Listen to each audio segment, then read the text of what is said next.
In this episode, I'm with Brad Martineau, the GOAT of marketing automation. If people are looking for tips is, if you can't draw it on paper, don't start building. The first thing that I always try and have people remember is when you're in the realm of marketing automation, it's not just about automating, it's about automating and systematizing. And then the second thing is it's not just about marketing, you also have to sell, and then you have to go fulfill and deliver, and then you got to follow up and actually get people's money, and then you've got internal processes like how you hire people, and the idea of automation and systems apply across all of those. So look, I'm going to do this, and I'm not going to do all that other stuff. This is what I'm good at, and you're going to pay me for this. If I had done that, I could have crushed it. There was not a person on the planet that knew more about Infusionsoft at that point than I did. If I'm looking at who's going to win, the person that will win between somebody who has really good value and a subpar experience and somebody who has a really good experience and subpar value is the person that has a really good experience. Value is really perception. I guess it's like that, right? Everyone wants to be great, but only few actually get there. And I'm on a mission to find out what all the greatest have in common. I've traveled tirelessly to find, sit down, and talk with GOATs, people that are arguably the greatest of all time at what they do. Sales, marketing, advertising, business, podcasts, branding, you name it. The way they do things may be different, but they all seem to see the world the same way. To them, success is not only achievable, but inevitable. And we'll get inside their heads as they share their expertise with me each week. My name's Mike Arce, and this is The GOAT Show.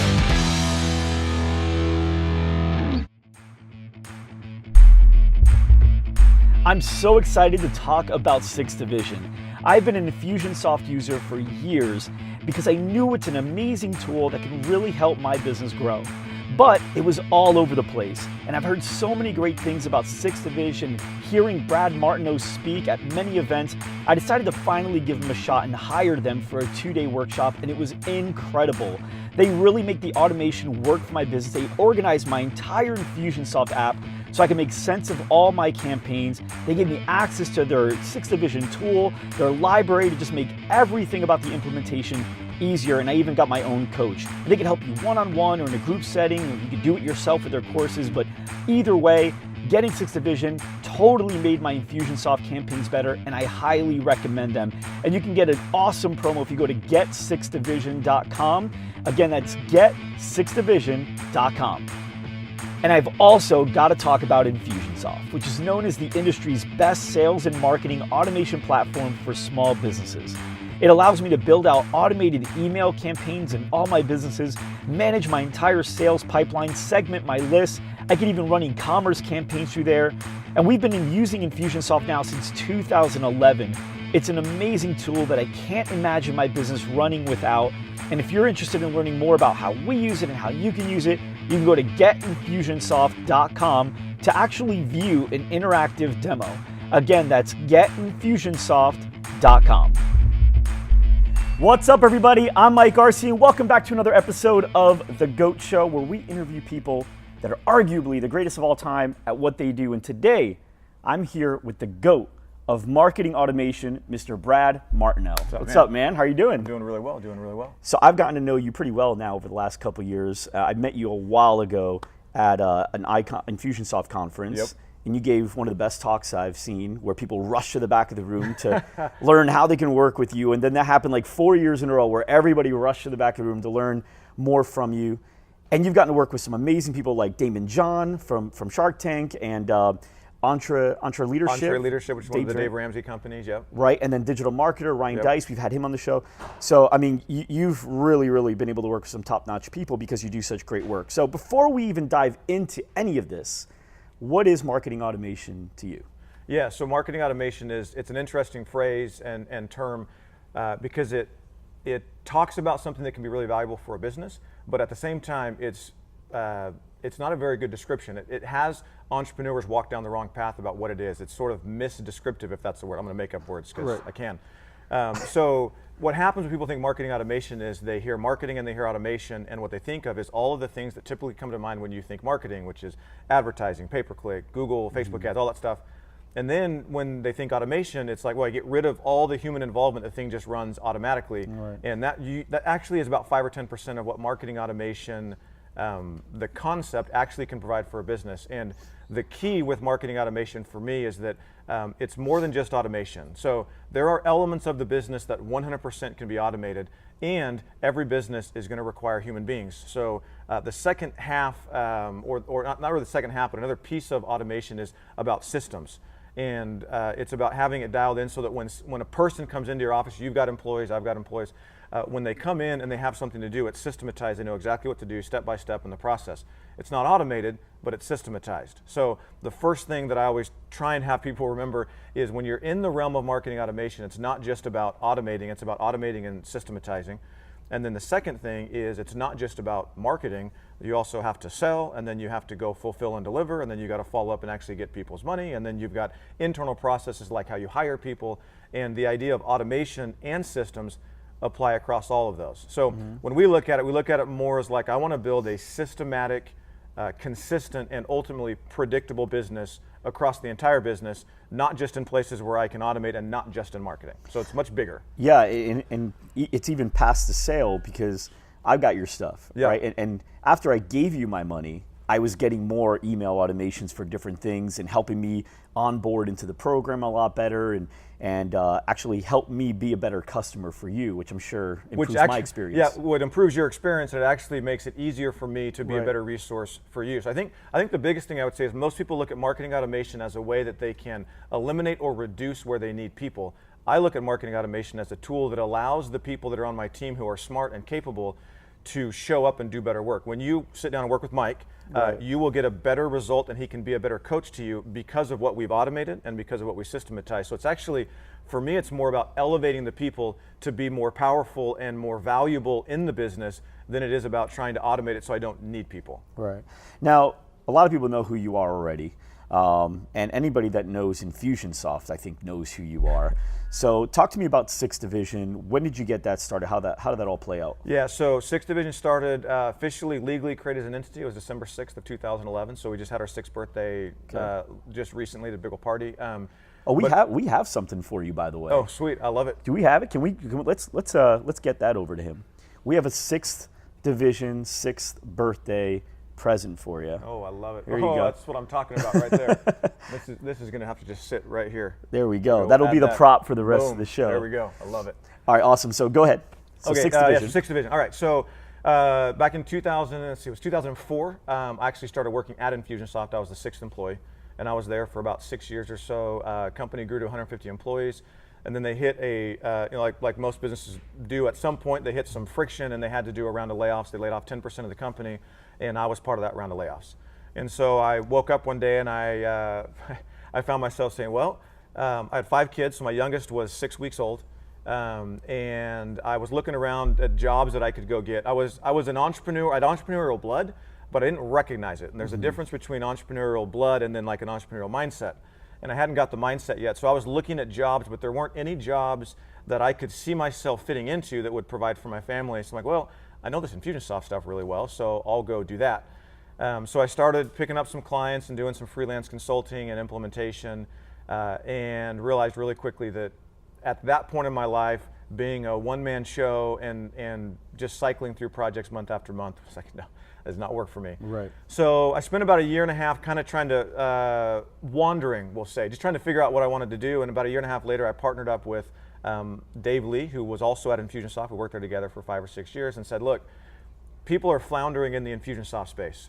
They've got this tool that they've introduced to the marketplace, and it represents how somebody could go automate their business, but nobody knows how to use it. They're excited about the possibilities, and I was talking with one of the people on your team about, I look at Infusionsoft and automation sort of like a calculator, where it can be really, really valuable, but only if you already know math.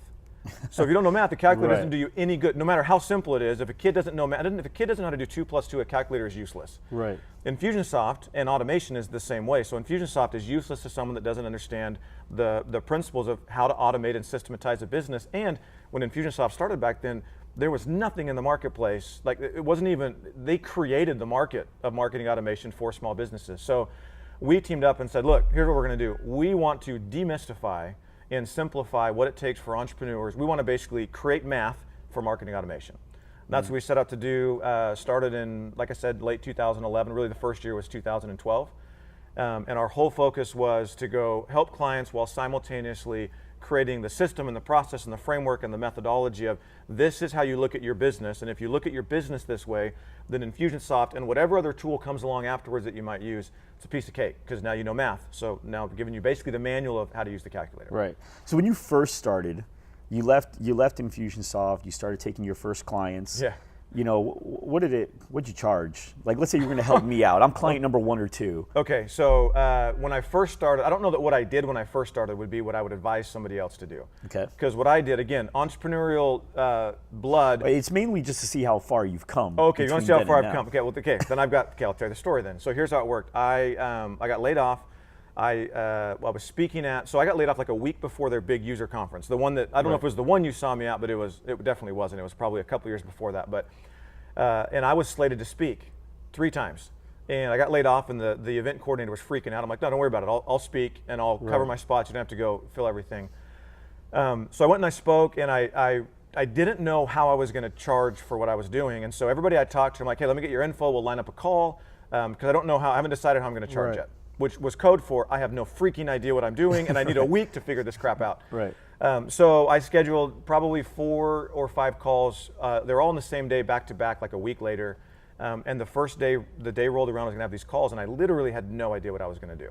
So I texted my brother, and I'm like, hey dude, what should I charge? And he's one of the founders of Infusionsoft, so I texted him like, hey, what should I charge? And he's like, hey, do this, charge $2,000 a month, and you'll do a half a day with them every other week.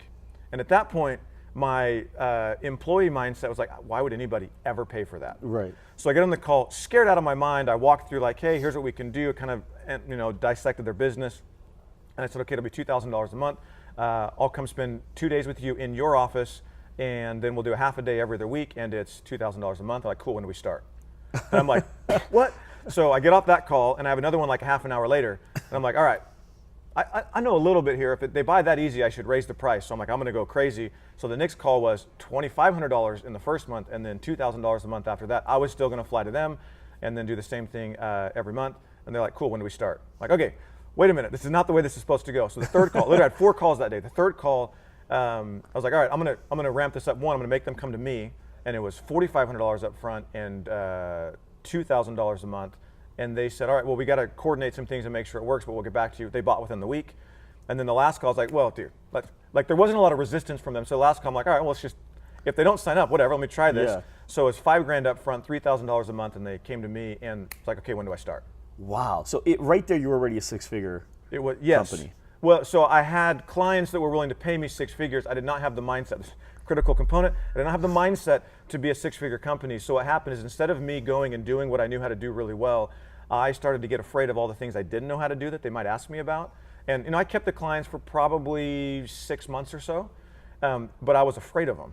So I don't know about anyone else that if anyone else is like starting an agency or they're going into it and they have the fear, like I was afraid of them. And the reason why, this would be what my advice would be is, the reason why I was afraid was because I wasn't really clear what I was really good at. And I didn't just say, no, look, I'm gonna do this and I'm not gonna do all that other stuff.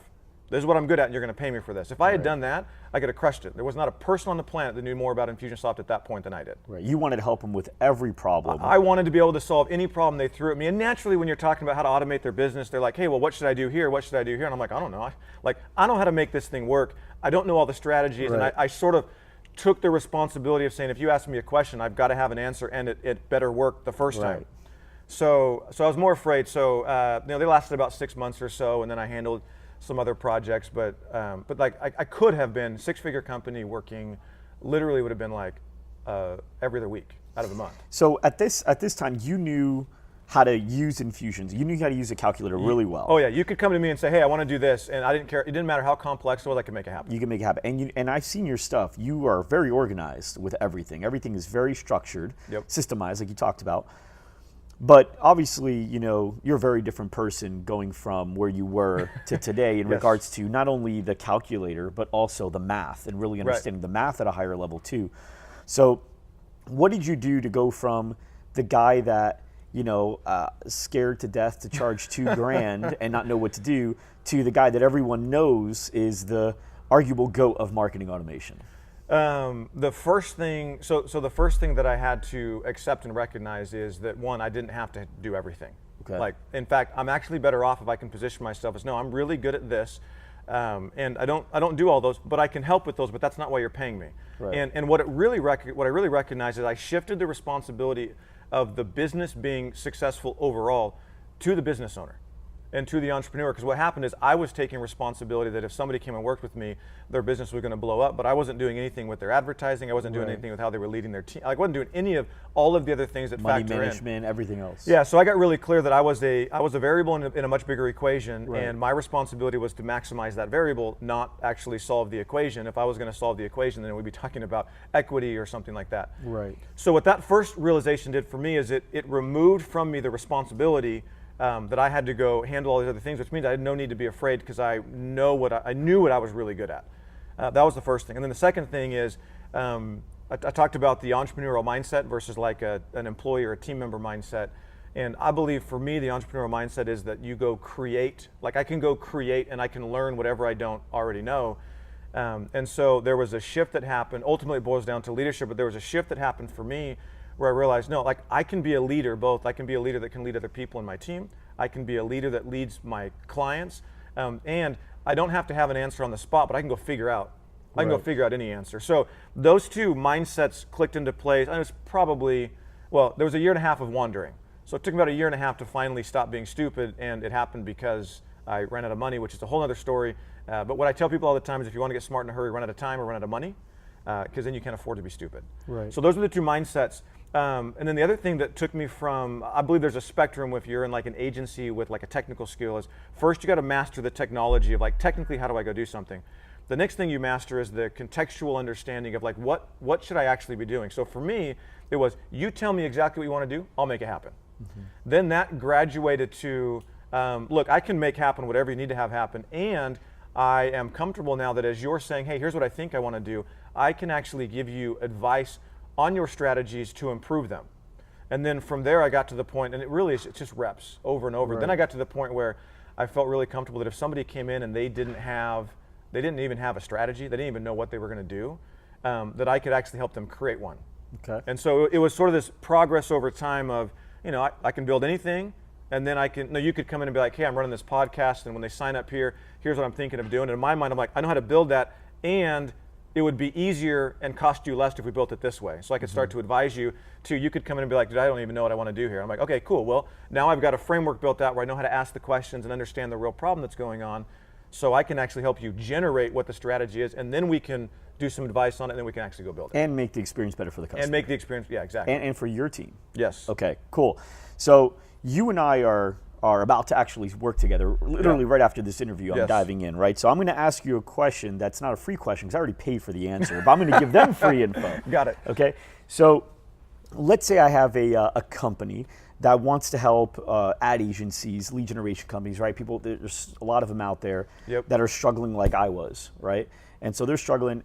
What's a perfect funnel look like? Simple, to the simplest. I don't want you to say I should have said perfect, because if I say perfect, we're looking deep, right? Yeah. But well, no, I was just going to tell you that doesn't exist. So we can then go on to what. Perfect. Let's move on to simple. So let's say I didn't hire you. Yep. And I wanted to whiteboard something out that's like, look, I need more agencies to get my stuff. Yep. I already got a guy like Dennis Yu helped me with Facebook ads, so that's done. So now they see my ad. What's an example of a good like lead magnet, or do you go right to webinar? I mean, what's an example of like a process for you? Okay, so I'm going to give the appropriate question that anybody that's actually ever done any consulting will always give, which is it depends. Yep. And then what I want to talk about, what I'm going to share is more the framework of how I would get to the decision, because I really truly believe, and this is representative of that evolution from I have no idea what I'm doing and I'm scared to where I am now. Right. Like I really truly depend. There are principles and frameworks that you can follow. There are no answers. Mm-hmm. You have to go find them yourself. So the first place that I always start is in the packaging of the service offering. And I want to be clear, when you say I want to get more people to get my stuff, you mean I want to sign people up into my programs. Right, for my online courses, correct. Okay, so the first thing is in the systemization. The first thing I start with is the packaging of the offer. I want to get really clear on what the offer is and who it's a fit for. Okay. So I have the right story. I believe the offering is just answering a problem that's going on in their mind. So I want to get that dialed in, and I want to systematize it like you alluded to, so that the experience is through the roof. Okay. So I always start, the principle is start closest to the cash. And if you look at like any business, if I could draw on my imaginary dry erase board here, cash is right here, and every business is I'm exchanging a service for money. I've actually drawn this a bunch of times. So that's what a business is. I want to stay closest to the cash. On this side is where I deliver and I fulfill. I want that thing to be systematized because how much clients love me and how much they're willing to pay me is actually the sum of two things. It's the sum of the value that I deliver, which is like what I'm actually teaching them and what I'm actually making easier, and then the experience that I deliver. And a lot of people miss out on the experience, and experience has the ability to magnify value. So for example, you can come out, we can build some stuff in Infusionsoft, we can organize your business and organize your marketing and sales, but when I can create an enhanced experience, you show up to it differently, which means you get more value out of it. If I'm looking at who's going to win, the person that will win between somebody who has really good value and a subpar experience and somebody who has a really good experience and subpar value is the person that has a really good experience. Really? Yeah, well, yeah, because it's all about the experience. Like, value is really perception. I guess it's like that, right? Because if I had to pick between a restaurant that treated me like dirt and I just felt terrible about the experience, but like the food was pretty good, yep, versus a place where the food's okay, it's not really the anything great, experience, but the whole experience, yeah, like Peter Piper Pizza's not so great, but kids love it. Yeah, but there's an experience around it. You can go in, I mean, you can go into any business in any industry, and the reason why people come back and buy again and again and again, you can keep people because the value is high, but if the experience is not phenomenal, you don't have a loyal customer. You have a customer who's just waiting for somebody to do something on par with a better experience. Right. Now, I want to be really clear. I'm not proposing that anybody try and be the person who has an amazing experience and subpar value. The goal is that you ratchet both up. Right. So back to your question of where do we start? What does the funnel look like? The dollar signs in the middle. I want to get the experience and the value systematized so that your team can show up and deliver the most amount of value, and then also so that the client shows up and gets the most amount of value. And then on the other side of the equation is whatever your primary selling mechanism is. So it could be a webinar, it could be that you sell in person, could be that you're just selling through like an online automated funnel with the video sales. Webinar would be the deal. Okay, so for you it's webinar. So what I want to do is I want to go focus on dialing in the webinar.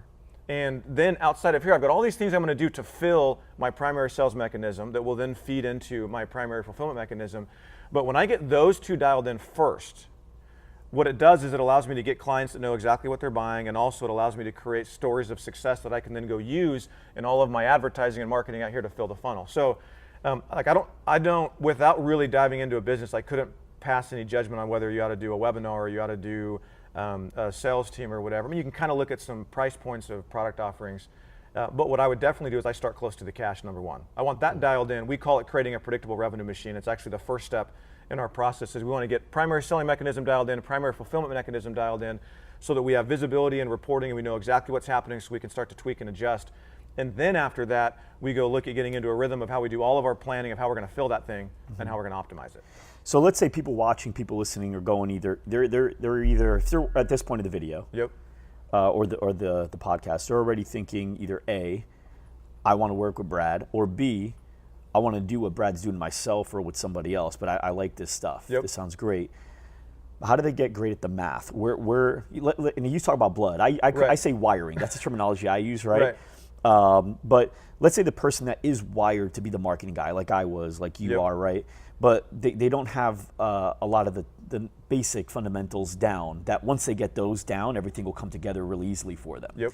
So what are some books or coaches that you've had or videos, podcasts that you like so that they can get better at the math? So the self-serving answer is that we've created the math. Okay. And then outside of that, though, I'm trying to think through books and other resources that create the systematic, so I don't know that I've come across, this is what I found in the marketplace. There are a ton of books that will talk about individual, like the what you should go do, but they don't teach you how to do it. Okay. So I don't have any books or podcasts coming to mind, but I'll give an example of a business that teaches what I believe is the most important principle.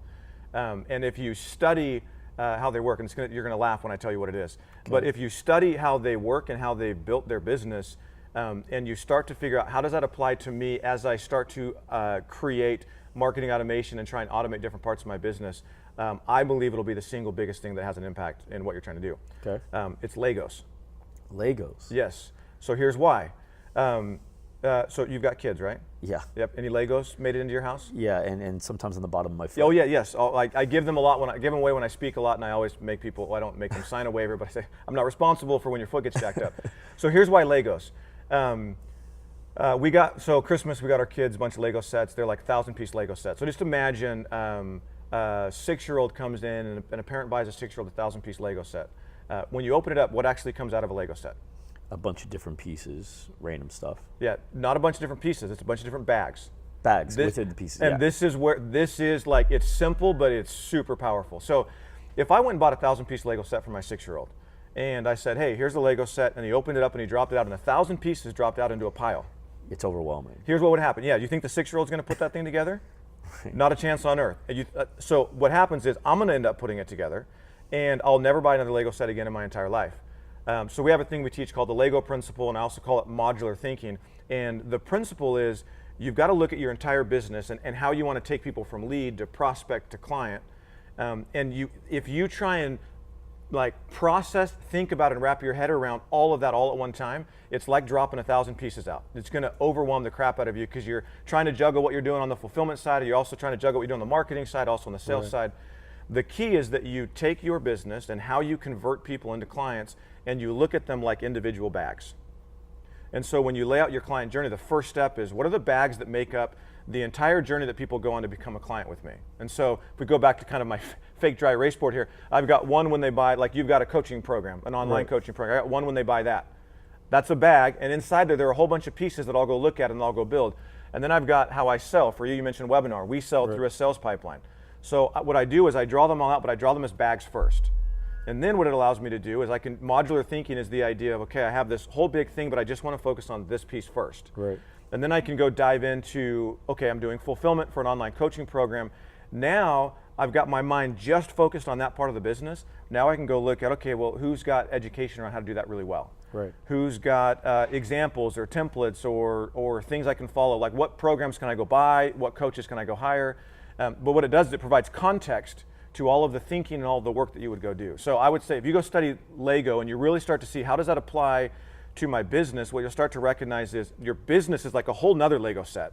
And how you take clients and go from lead to client is really just one big bag inside of the Lego set that is your business. And then inside that bag, there are other bags. This idea, when you can really master modular thinking, the overwhelm of the business starts to calm. Right. Because you're not trying to solve 1,800 problems at the same time that don't relate to each other. Right. So I don't know if that's what you were looking for. I feel like buying a Lego set right now. Just playing some Legos. I have an 11-year-old and we built some stuff out of that. But I mean, yeah, you're right. I mean, when he takes out the set, it's organized and there's just little instructions and you know what to do. And if it did come in a whole big batch, I don't even know if I'd want to put it together. Yeah. So that would be anyone that's looking to get into this idea of marketing automation, or if you're still struggling with it, I can almost guarantee based on experience that the first thing that's causing most of the problem is that you don't actually know what you're trying to do yet. Right. Because you haven't defined, hey, here are the bags that make this thing up. You can't actually improve like your client journey, you can only improve pieces of it. Right. And so what people do is like, oh, I'm trying to do all this stuff. I'm like, yeah, that's the problem. Stop and let's identify that there's 4 components. Like for you, it might be I've got a free report that funnels into my webinar that funnels into, they buy this course, and then if they don't, I drop them down into this other follow-up, and all of a sudden I've got 4 bags. Right. Now I can go into one bag and I can just handle that one bag. I can look at the reporting for that one bag. It's the thing that allows you to not get overwhelmed. Like literally every single person, it sounds super simple, and when you draw the business for the first time in that format, it's like, holy crap, I can see what's actually happening. And you whiteboard everything out before you dig in and start. Yeah, we've got worksheets to create. That's what we call as our playbook. So it's the playbook of how people move through, and then from there we do blueprints for each of the individual bags. We blueprint it all out. So that would be the next thing if people were looking for tips is, if you can't draw it on paper, don't start building. Awesome. Well, you've got a lot of it. I've seen a lot of your videos on Facebook. So you guys do a lot of stuff when it comes to giving away content. Yep. So that's really exciting. Where can people learn more about you? SixthDivision.com. It's got all the details, and it's SIXTH, so spelled out, SixthDivision.com. Awesome. And where can they learn more from you? Do you guys have a blog or YouTube channel or anything like that? Or videos on Facebook? It's all right now. It's all off of SixthDivision. Okay. So if you go to SixthDivision, the blog, and everything links out from there. Yeah. Awesome, man. Well, hey, thanks so much. Yeah, for sure. As you guys can see, there's a reason he's the GOAT of marketing automation. We learned a ton from him today, and I can't wait. I got 2 full days where I get to learn from you, man. So thanks a lot. Man. We'll talk soon. All right. Thanks for joining us today. If you like this episode, subscribe to our YouTube channel or find our podcasts on iTunes, Google Play, Spotify, or wherever your favorite place to listen to podcasts might be. And if you really like this episode, please leave a review for us on iTunes. Thanks, and we'll see you next week.